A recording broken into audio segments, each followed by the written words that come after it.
Bon, alors on vous a posé des gentilles questions, Nadia. Oula, je sens la méchanceté. Parlez-nous de la société marocaine, comment elle se différencie par rapport à ses voisins? Bah écoutez, nous avons... Des femmes libres? Ah oui, femme libre. Vous l'avez dit tout à l'heure, hein, ça dépend hors ce caméra. que vous voulez dire par femme libre. Oui, pour vous, la avons femme des femmes libre, c'est la femme qui peut fumer à table d'un café, qui oui, peut elles fument librement dans les cafés, elles peuvent boire s'habiller comme elle cafés, veut, s'habiller comme elle veut, montrer son nombril. Oui, pourquoi Voilà. pas. Ça arrive. Oula. Ça arrive aussi. C'est une attaque terroriste. Oui, voilà. Il a senti le fumée là. Bon. Non, donc une certaine liberté dans la société, on a une certaine sérieusement. liberté, c'est vrai, parce que bon, moi j'ai fait un peu les pays arabes. Il y a quelques années, j'étais à Alger. J'avais les bras, vous voyez, il faisait chaud, donc j'étais... Vous avez montré vos bras. J'ai osé. Je ne savais pas que c'était pas très accepté. Mais bon, chaque pays a ses tares. Hein, et nous, ça dépend des quartiers aussi, hein, il ne faut pas croire. Il y a des quartiers où on ne peut pas aller en mini-jupe. Il faut être voilé? Non, pas voilé, mais avoir une jupe... Ouais. Je veux dire, la mini-jupe, elle n'est pas acceptée, mais les jupes sont acceptées quand même. Donc plus de liberté quand même. Ils vont pas dans la jungle, ça c'est sûr. Hein, ouais. Une société plus ou moins libérée. Non, très ouverte. Nous, on n'a pas de problème. Moi, en tout cas, je ne me suis jamais posé la question s'il faut que je mette court, long, etc. Est-ce qu'il fait bon vivre de vivre au Maroc? Je vous invite. Hein. Ouais, bon. J'invite les téléspectateurs ou les web spectateurs voilà. à visiter le Maroc. Attention, c'est une appellation protégée web spectateur. Hein. C'est la mienne. Bon. Je vais vous demander des droits. Alors, par contre, c'est vrai qu'on ne peut pas ne pas en parler. Donc, tout le monde arabe actuellement est touché par un vent de révolte, plus ou moins important selon les pays. Le Maroc n'a pas été épargné. Peut-être pour des demandes un peu différentes par rapport aux autres pays, parce qu'on précise, c'est vrai, les Marocains ensemble aiment le roi, sont attachés en tout cas à ce régime. Les gens, il ne faut pas confondre, les gens aiment le roi, mais n'aiment pas son entourage. Ouais. C'est ça le problème au Maroc. On n'est pas contre le roi, mais on est contre le système. C'est-à-dire que maintenant, les changements... Un système corrompu. Voilà, les changements s'imposent. C'est vrai que bon, il y a des choses qui ne vont pas, dont la corruption évidemment, qui est un virus qui ronge le Maroc, ça c'est évident. Alors la corruption au quotidien, on va le rappeler, par exemple, il faut payer pour tout. Auprès des fonctionnaires, c'est monnaie courante. Je veux dire, on n'est pas obligé de payer. Non, mais pour avoir quelque chose. Voilà, mais ça devient presque un réflexe chez les Marocains quand il va faire ses papiers ou pour faire vite, et il faut glisser un billet, etc. Mais tout ça doit disparaître. C'est un complément de salaire parce que les salaires sont quand même relativement faibles. Oui, quand je dis qu'il faut un changement, il faut un changement radical. Donc il y a énormément de points à revoir et à voir et revoir parce que ça dure depuis très longtemps et ça empoisonne la vie, ça empêche surtout le développement. Voilà. Et il est temps que les choses changent. Moi-même, j'ai participé à une manifestation dernièrement avant de venir ici devant le ministère de la Culture parce qu'on trouve qu'on n'est pas très épaulé. Est-ce que la presse est libre chez vous? Liberté relative? Oui, libre, je vous ai dit. Ouais. Libre jusqu'à une certaine limite. Est-ce que vous êtes bien informé actuellement au Maroc de tout ce qui se passe dans les pays voisins? Écoutez, nous avons toutes les chaînes possibles, imaginables au Maroc, donc nous avons accès à toutes les informations. Non, mais la presse marocaine, hein. Je parle de la presse marocaine, oui, oui, bien sûr aussi, on est informé, oui, très bien même. Maintenant,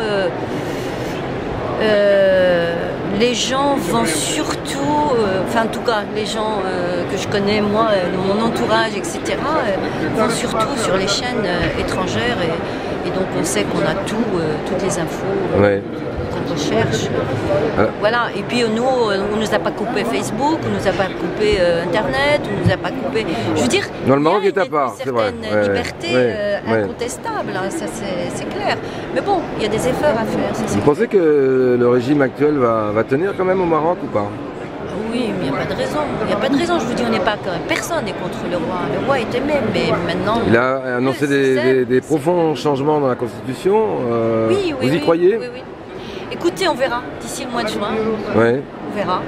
On y croit, bien sûr, Il n'avait peut-être pas d'autres alternatives aussi, hein? Je pense pas, mais c'est déjà un excellent pas vers la modernité. Est-ce que vous êtes... la démocratie. Voilà. Alors, est-ce que vous craignez quand même tout ce qui se passe en Tunisie, en Libye, surtout en Libye bien évidemment, en Égypte et dans tous les autres pays?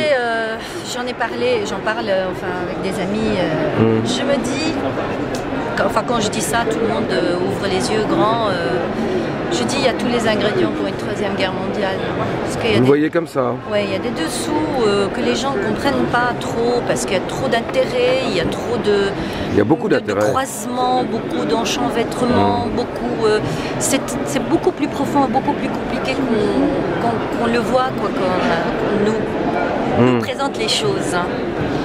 Il y a énormément d'intérêts de pays, d'intérêts politiques, etc. Quand on analyse les choses, je pense qu'il y a un danger.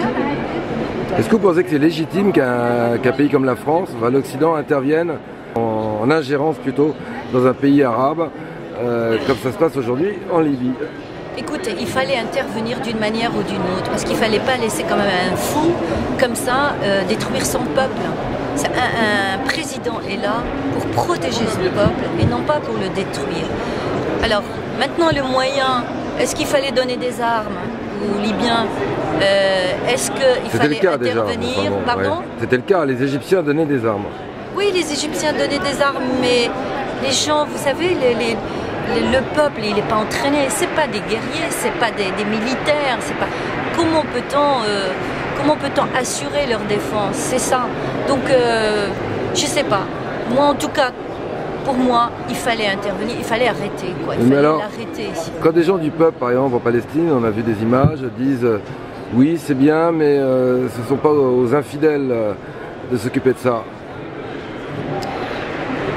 Oui, mais... La notion d'infidèle et d'infidélité est-elle si ancrée au Maroc? Oui, les infidèles, de qui vous parlez, des infidèles? Les infidèles, les croisés. Oh, mais de toute façon, tout le monde, maintenant, chacun a son avis, chacun dit ce qu'il pense, maintenant à tort ou à travers, bon. Mais laissons faire les choses, nous verrons de toute façon. J'espère que ça ne sera pas un deuxième Irak, c'est ça qui est important, parce que sinon ça serait dramatique. Ça en prend la forme pourtant. Oui, mais c'est ça que je vous disais tout à l'heure, c'est les intérêts. La Ligue arabe a dit qu'elle s'opposait complètement à une intervention oui, mais au début, sur le sol. Elle était pour, maintenant elle est contre, donc il faut savoir aussi ce qu'on veut. On ne peut pas changer d'avis comme ça, mais le Qatar, il y est. Que le Qatar. Que le Qatar, oui. Maintenant, en fonction de l'évolution des choses, peut-être que les Arabes s'y mettront, peut-être que les Européens changeront d'avis, peut-être que les États-Unis changeront d'avis. On ne sait pas comment vont évoluer les choses, on ne sait pas quelle sera la réaction de Kadhafi, aussi il ne faut pas le sous-estimer non plus. Hein. On dit, j'ai écouté malheureusement, hier soir, oui. Mais de toute façon, il fallait l'arrêter, même si c'était calmé, parce que avec la réaction de la France, je pense que Kadhafi était parti pour une réaction, pour une contre-attaque. Maintenant, la contre-attaque, quelle forme on peut lui donner? Personne ne sait. Il est imprévisible. Donc, il aurait peut-être attaqué terroriste comme il est, peut-être l'Europe, peut-être la Méditerranée. Il a bien dit qu'il transformerait la Méditerranée en champ de bataille. Donc, imaginez, mais c'est un cas pathologique. Donc, il fallait absolument... oui, mais ce sont des propos délirants, ça. C'est des propos... Une personnalité délirante quand même. Non, délirante, non, j'y crois pas. Maintenant, ça dépend ce que vous voulez dire par délirante, parce que délirante, il peut appliquer ce qu'il dit comme il peut, comme ça peut être que des menaces, mais personne ne peut savoir. C'est une personne, je vous dis, c'est un cas pathologique. Donc vous êtes inquiète? Je suis très inquiète parce que... Et c'est le ressentiment d'après vous de vos compatriotes? Oui, enfin pas que moi, même ici on en a parlé avec des gens, la situation est assez vous êtes à côté de l'histoire de l'Algérie justement, vous en avez parlé de ça avec, oui, on en a parlé, alors vous voyez maintenant entre nous, on se dit alors vous en êtes où? Vous avez bougé, pas bougé, qu'est-ce que vous avez l'intention de faire alors. Et puis je pense que les Algériens, en tout cas d'après ce que j'ai, les contacts d'hier et d'aujourd'hui, je pense qu'ils sont fatigués. C'est un peuple qui a souffert. C'est un peuple qui est cassé surtout, ouais. démissionnaire. Ils n'ont pas envie de revivre une autre guerre civile. Donc maintenant, bon, Bouteflika, j'ai entendu dire qu'il a quand même envie de changer aussi la Constitution. Mais lui, il a fait fort, hein, de toute façon. La Constitution, dans sa Constitution, lui, il sera président à vie. Donc c'est extraordinaire. Hein, un autre roi. Un autre roi, oui. Et donc, voilà, je ne sais pas quelle sera la réaction, mais il y aura certainement une réaction. Maintenant, elle prendra une autre forme, je pense, pas comme les autres pays, parce que c'est... Celle qui serait le plus à craindre du roi du Maroc, ce serait peut-être la réaction de l'Algérie. Bon, l'Algérie, de toute façon, comment on dit, c'est les frères ennemis. Oui, les éternels frères ennemis. Voilà. Bon, on va pas vous embêter plus avec ces problèmes de géopolitique qui, je sais, sont très sensibles quand même. Et en tout cas, on vous remercie de nous avoir autant éclairé sur la littérature marocaine et sur l'édition, surtout au Maroc. Voilà. Eh ben, bonne chance pour cette fin de salon. Beaucoup. Merci. Et à bientôt. À bientôt, peut-être.